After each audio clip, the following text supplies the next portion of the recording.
दोस्तों वैसे तो लोग कहते हैं कि पैसा सब कुछ नहीं होता है, लेकिन मुझे क्या लगता है कि पैसे की वैल्यू ना हमारी जिंदगी में सेम वैसे ही होती है जैसे कि हमारे भोजन में एक नमक की होती है। दोस्तों हम अपने भोजन को कितना ही ज्यादा मेहनत से क्यों ना बना दें, कितना ही ज्यादा मटेरियल क्यों ना यूज कर लें और कितनी ज्यादा महंगा प्रोडक्ट क्यों ना यूज कर लें, अगर नमक की कमी हो जाती है ना दोस्तों तो हमारा पूरा का पूरा भोजन खराब हो जाता है और पूरा का पूरा हमारा मेहनत खराब हो जाता है और मजा गिरगिरा हो जाता है। नमस्कार दोस्तों, मेरा नाम है विष्णु मिश्रा और आप देख रहे हैं एवीएस ऑफिशियल। दोस्तों इस चैनल पे मैं ऐसे ही मोटिवेशनल स्टोरी लेके आता रहूंगा और मेरा भी ये हॉबी है और मैं ऐसा लेके आता रहता हूँ। मैं चाहता हूँ दरअसल दोस्तों कि ज्यादा से ज्यादा लोगों को मैं इंस्पायर कर पाऊँ। जो एक चीज तो पता है मुझे कि एक उम्मीद जो होती है ना उसके दम पे पूरा का पूरा सब कुछ बदल सकता है। तो एक उम्मीद ही मैं जगाना चाहता हूँ आप सबके मन के अंदर, आप सबके माइंड के अंदर, आप सबके अंदर एक उम्मीद की किरण जगाना चाहता हूँ जिसकी वजह से आप मोटिवेशन लेवल बना रहे आपके अंदर और आप और भी ज्यादा अच्छा काम कर पाए अपने फील्ड में। दोस्तों आज की एक स्टोरी एक जेन्युइन स्टोरी है जो कि है मशहूर बिजनेसमैन धीरू भाई अंबानी के ऊपर। वैसे तो इनको बताने की जरूरत नहीं है क्योंकि यहाँ के हर एक बच्चा जानता है।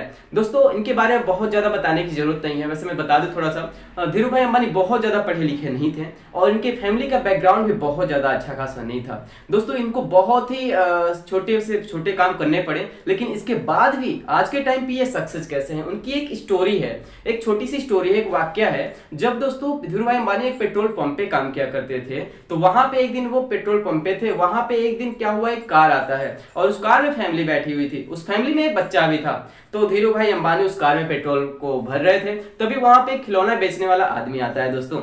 और उस खिलौने को देखने के बाद वो बच्चा जिद करने लगता है वो खिलौना लेने के लिए। उस पर उस बच्चे के पेरेंट्स उस खिलौने को ले लेते हैं। तो धीरू भाई अंबानी वहां पे देखते हैं कि जो खिलौना वाला आदमी था वहां पे उस बच्चे को 100 रुपए का खिलौना बेच देता है। उसके थोड़े टाइम बाद जब वो कार चली जाती है तो धीरू भाई अंबानी उस आदमी के पास जाते हैं और कहते हैं कि भाई ये बताइए कि आपने ये खिलौना कहाँ से लिया है और कितने का पड़ा है, क्योंकि धीरू भाई अंबानी के सामने ही वो आदमी 100 रुपए का वो खिलौना बेचा था, इसलिए वो एक्साइटेड थे जानने के लिए कि वो कितने का पड़ा था और कितना ज्यादा उसको प्रॉफिट हो रहा है। इसलिए वो आदमी के पास तुरंत गए और ये सब पूछें, इस तरीके से पूछें कि वो आदमी सब कुछ बता दिया। वो आदमी ने बताया कि दरअसल वहीं पास की एक बड़ी सी खिलौने की शॉप थी और उस शॉप से वो डे का 50 खिलौना मतलब 50 खिलौने लेता था और 50 खिलौने लेने पे उस व्यक्ति को, उस खिलौना बेचने वाले आदमी को 40 रुपीज पर पीस खिलौने पे पड़ते थे। और धीरू भाई अंबानी के सामने ही वो व्यक्ति उस एक खिलौने की प्राइस 100 रुपीज में बेचा था। तो इसको जानने के बाद वो काफी एक्साइटेड हुए और धीरू भाई अंबानी को जैसे ही वहां से छुट्टी मिला वो तुरंत पहुंच गए उस बगल की बड़ी वाली शॉप के पास और वहां पे शॉप का जो ऑनर था उससे पूछे कि सर ये बताइए ये खिलौना जो है एक पीस कितने का पड़ेगा। तो उस ऑनर ने पूछा जैसा आप लेंगे, जस्ट लाइक अगर आप 50 लेते हैं मतलब 15 पीस लेते हैं तो आपको 40 रुपीज पर पीस हम लगा देंगे। तो धीरू भाई अंबानी बोलते हैं कि जी अगर मैं 200 यानी 200 पीस लेता हूं तो आप कितने का लगाएंगे। तो ये सुनने के बाद जो ऑनर था थोड़ा सरप्राइज हुआ, फिर सोचा चलो ठीक है, जब नंबर आप प्रोडक्ट हमारे ज्यादा बिकने लगेंगे तो ऐसे हमारा मार्जिन बढ़ जाएगा। तो वो ऑनर क्या बोला कि ठीक है, अगर आप 200 पीस पर डे का लेते हैं तो हम आपको 30 रुपीज पर पीस लगा देंगे। तो धीरू भाई अंबानी बोलते हैं ठीक है, तो हम लोगों का मैटर ठीक है, ये सॉल्व हुआ। अब उसके बाद धीरू भाई अंबानी उस ऑनर से बोलते हैं कि दरअसल मैं हर रोज आपके पास ऐसे कई सारे क्लाइंट्स को भेजूंगा, कई सारे लोगों को भेजूंगा जो मेरा नाम बताएंगे और आपके पास से 50-50 खिलौने लेंगे, मतलब 50-50 खिलौने लेंगे और उनको आप 40 रुपीज का ही दीजिएगा। बट जैसा कि हम लोगों के बीच में तय हुआ है और टाई अप हुआ है कि आप 30 रुपीज का लगाइएगा, तो उनको आप 40 का दीजिए, बाकी जो 10 रुपीज बच रहा है वो मेरा कमीशन आप रखे रहिएगा और डे का लास्ट में मैं आऊंगा, मैं अपना पूरा का पूरा कमीशन लेके जाऊंगा। इस पर ऑनर भी तैयार हो जाता है क्योंकि ऑनर से उसको ये मतलब नहीं है कि मार्जिन कहाँ जा रहा है, क्योंकि ऑनर की जो प्रोडक्ट है वो ज्यादा से ज्यादा सेल हो रही है, इस वजह से ऑनर को भी बहुत ज्यादा से ज्यादा प्रॉफिट होगा, मार्जिन होगा। तो इसलिए ऑनर भी तैयार हो जाता है। धीरू भाई अंबानी क्या करते हैं दोस्तों, सबसे पहले दिखाने के लिए अच्छा एक चीज और है, जब किसी को कुछ इंस्पायर करते हैं ना, कुछ बेचते हैं तो उससे पहले खुद यूज करके बताना होता है कि उसकी वैल्यू क्या है। तो सेम यही चीज धीरू भाई अंबानी ने किया और हम लोगों को भी अपने जिस भी फील्ड में है यही चीज करना है। किसी सामने वाले को कुछ बताना है तो उससे पहले खुद के ऊपर ये यूज करना है और उसके बाद उनको दिखाना कि इसकी वैल्यू क्या है, ये चीज क्या है, तब तो सामने वाला बंदा थोड़ा सा इंप्रेस होगा लेने के लिए, उसकी वैल्यू को समझ में आएगा तभी तो लेगा। हम क्या करते हैं, बिना यूज के डायरेक्ट प्रोडक्ट को बेचने लगते हैं, भाई ये प्रोडक्ट बहुत अच्छा है ले लो, ये अच्छा है ले लो, ये सही है कर लो। वो कैसे बिलीव करेगा, पहले आप खुद करिए, उसको इंप्लीमेंट करिए, उसको रिजल्ट दिखाइए, तब तो वो करेगा।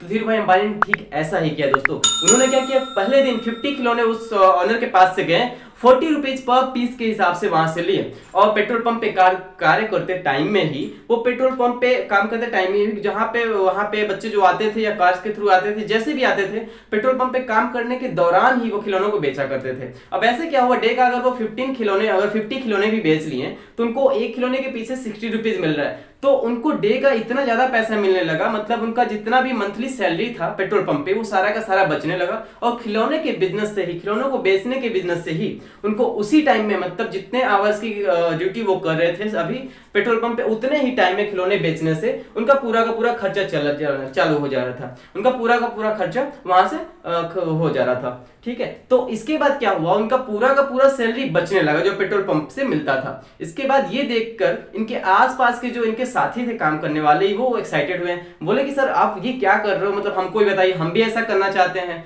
मेहनत आप हमारे ही जितना टाइम कर रहे हो, लेकिन आप एक्स्ट्रा कमा ले रहे हो, आपका पूरा का पूरा सैलरी बच जा रहा है, सेविंग हो जा रही है और हमारा पूरा खर्चा हो जा रहा है। धीरूभाई अंबानी कहते हैं बहुत सिंपल है भाई, कुछ करना नहीं है। देखो यहाँ पास की एक शॉप है, वहां पे जाओ, मेरा नाम बताओ, और वहां पे आपको वो क्या करेगा, ₹40 पर पीस आपको खिलौने देगा, और उस खिलौनों को लीजिए और आपके ₹100 में बेच दीजिए।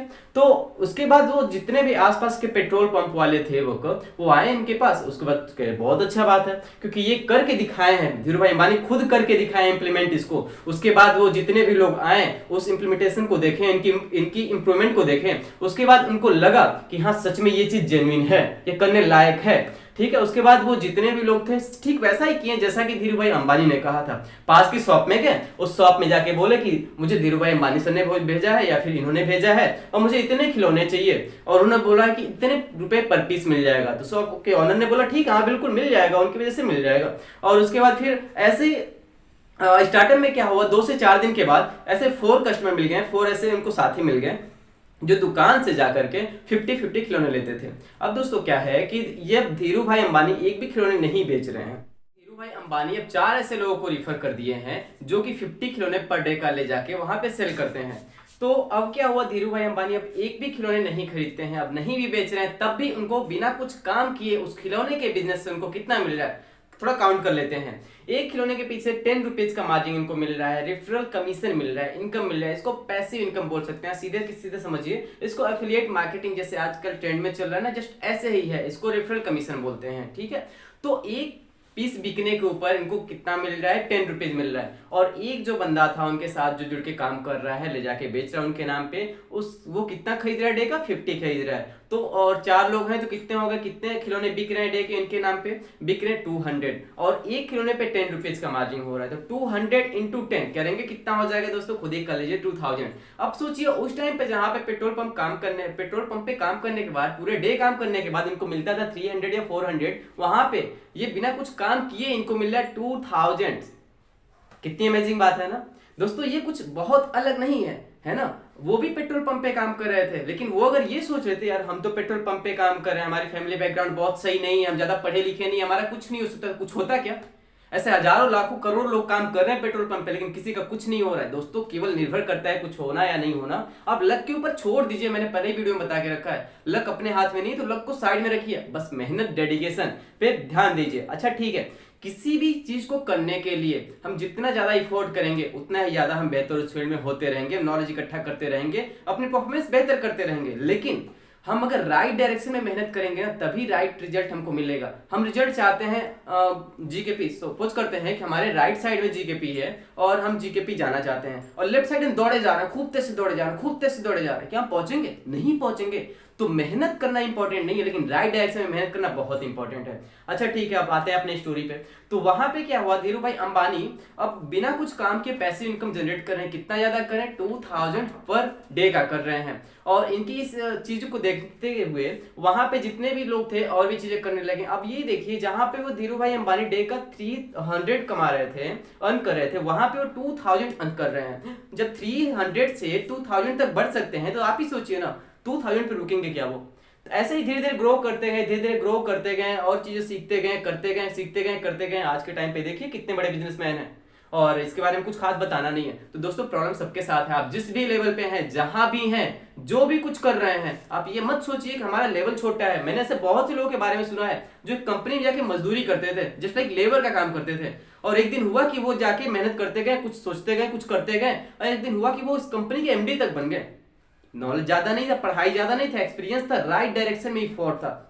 जैसा कि मैंने बताया, जो हम चाहते हैं या जिस फील्ड में जो कुछ अचीव करना चाहते हैं, उसके लिए एक प्रॉपर स्ट्रेटेजी होनी चाहिए, प्लानिंग होनी चाहिए। और प्लानिंग जो है ना, वो प्लानिंग करने से पहले हमको ये जानना आवश्यक है, हमको ये जानकारी होनी चाहिए कि हमें वो चीज करने के लिए, किसी भी चीज को अचीव करने के लिए कौन कौन से दौर से गुजरना है, कौन कौन सी चीजों को हमको एब्जॉर्ब करना है। जस्ट लाइक मान लीजिए कुछ प्रोफेशनलिस्ट बनना चाहते हैं, स्किल कोई चाहिए, उसके लिए तो स्किल चाहिए ही चाहिए, है ना। तो जिस भी चीज को आप अचीव करना चाहते हैं, पहले उसकी प्लानिंग कीजिए, और प्लानिंग के लिए आपको जानना जरूरी है कुछ चीज को करने के लिए किस किस चीज की जरूरत है। मतलब इन्फॉर्मेशन हुआ, प्लानिंग हुआ, उसके बाद उस प्लानिंग को क्या करना है, एग्जीक्यूट करना है। दोस्तों हम लोग क्या करते हैं, प्लानिंग तक तो कर लेते हैं, लेकिन एग्जीक्यूट करते टाइम नहीं कर पाते हैं। पूरा 1-2 दिन करते हैं, उसके बाद टाइम टेबल अपना खराब हो जाता है। मैं ऐसा कुछ नहीं बोल रहा हूं आपसे कि ये बस आपके साथ हो रहा है, सबके साथ होता है। दोस्तों अगर ये सबके साथ नहीं होता तो आप बहुत से लोग सक्सेस होते हैं। अच्छा ठीक है ना, सब लोग सक्सेस हो जाते हैं, तो फिर स्ट्रगल कौन करता, रोता कौन लाइफ में। तो इसीलिए आप जिस भी पोजीशन पे हैं, जिस भी पोजीशन पे हैं, अगर अच्छे पोजीशन पे तो भी ठीक है,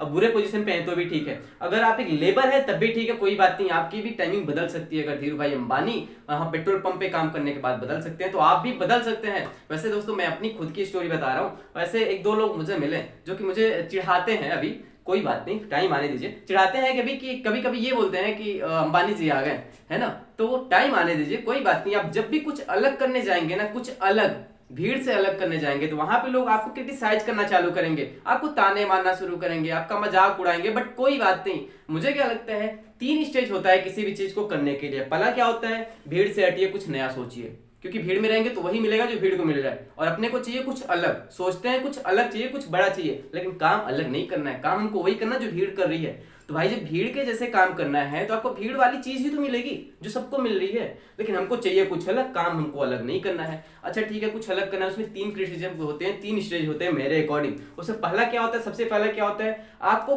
खुद से लड़ना होता है, खुद को समझाना होता है कि हाँ ठीक है ये चीज करने जा रहा हूँ, क्या मेरे लिए सही है कि नहीं। खुद से अंदर से आप पूछते हैं और अंदर से एक आवाज आती है, अंदर से अगर आप एक्सेप्ट कर लेते हैं हाँ ठीक है मैं करूंगा, अंदर से कॉन्फिडेंस हो जाते हैं। पहला स्टेज था, वहां अगर बीट कर लिए ठीक है। उसका दूसरा स्टेज आता है सामाजिक वाला, सोशल वाला, कि लोग क्या बोलेंगे, फैमिली वाले क्या बोलेंगे, वो क्या करेंगे, वो क्या करेंगे। तो ये जो क्रिटिसिज्म है सेकंड वाला स्टेज है। और थर्ड वाला क्या है, जब आप इन सबको झेलने के बाद फील्ड में पहुंच जाते हैं तो वहां पे आपका असली वाला परीक्षा होता है, वहां पे लास्ट वाला आपका टेस्ट होता है। वहां पे क्या होता है, उस फील्ड में जितने भी कंपटीटर होते हैं उनसे कंपीट करना होता है, कुछ नया स्ट्रेटेजी लाना होता है, कुछ नया कुछ सोचना होता है। तो इस 3 स्टेज को अगर आपने फॉलो कर लिया तो सक्सेस होने से कोई नहीं रोक सकता है। तो दोस्तों आज की इस वीडियो में मुझे उम्मीद है कि आपको बहुत कुछ सीखने को मिला होगा, और अगर कुछ सीखने को मिला है और थोड़ा सा भी मोटिवेशन लेवल आपका बढ़ा हुआ है तो फिर प्लीज इस वीडियो को लाइक कीजिए, और मेरे वीडियो में जो भी कुछ कमी हो उसको कमेंट कीजिए, और ऐसे ही वीडियो देखने के लिए आप सब्सक्राइब कीजिए चैनल को, और जरूरत पड़े तो शेयर भी करिए। मिलते हैं दोस्तों नेक्स्ट वीडियो में, जय हिंद। तब तक के लिए